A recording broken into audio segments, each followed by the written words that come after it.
Greetings. In this unit, we will be discussing meeting the unique physical needs of teenage girls.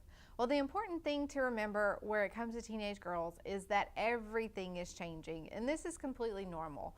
We need to educate girls and to educate parents and just remind them that, hey, this is a completely normal part of life, and this is a process that everyone goes through. And then encourage girls, remember what it was like in your own life, all that awkward phase of change and everything that you went through, and share some of your story. You don't have to get too much into the detail of whatever choices you made in life. You know, we always want to glorify God in everything that we do, but encourage them that you know what it's like to go through all of these crazy changes and that you can be there for them during this process. And then what changes are taking place? Well, there's mental changes, physical, emotional, and spiritual, all going on at the same time, so much that girls can tend to get overwhelmed. Typically, physical changes develop faster than mental and emotional with teenage girls.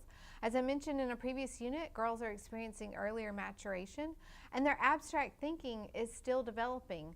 Current brain research tells us that impulse control is still developing and emotional control is still developing. But yet teens need between 8 and 9 hours of sleep per night, and so few actually get it, but that's what their bodies need in order to process all of these changes that are going on and to grow and to develop healthily. So how do we help them develop a healthy lifestyle? Well, we need to teach them how to take care of their bodies. 1 Corinthians 6 reminds us that our bodies are temples of the Holy Spirit.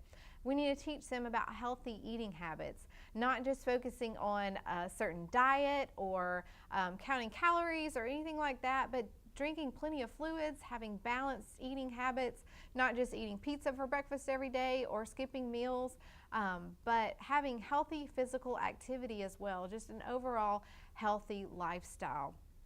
So the key is balance to avoid the extremes of starvation, where you get into eating disorders and things like that, but also obesity that's becoming a health crisis for young people in our nation. So we want to teach them how to live balanced, healthy lives.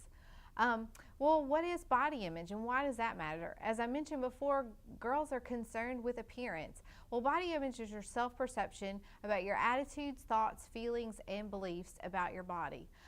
Three of the main influences on body image for teenage girls are culture, parents, and friends. And parents and friends tend to take their cues from culture and then influence girls based on what the culture says people should look like. So why is body image a problem? Well, typically almost 3/4 of adolescent females are dissatisfied with some aspect of their body. As I mentioned, they're changing, they're going through all these different things, and they're comparing themselves to unrealistic images, so naturally there are things that they are dissatisfied with. In some research, dieting is found to be a distinct subculture among just middle school girls.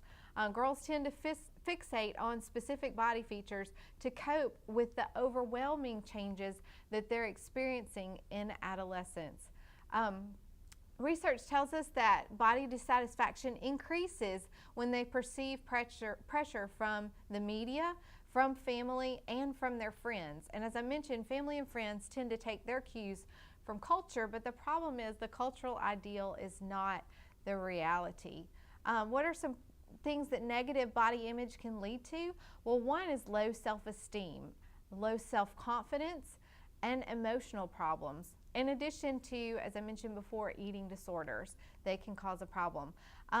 Overall, we see that the majority of teenage girls tend to experience some dissatisfaction with their bodies, but at the same time, there will be a smaller percentage who actually experience a full-blown eating disorder, or as I mentioned, the opposite extreme of that, of obesity that can be detrimental to girls as well and to their health.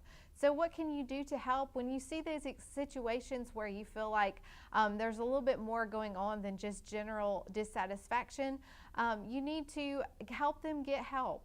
Refer them to the counseling services that they might need through medical services. So you don't be afraid to refer when you're in a situation where you suspect that a young woman might have an eating disorder, or the other instance of extreme obesity, which may be caused by depression and other things as well.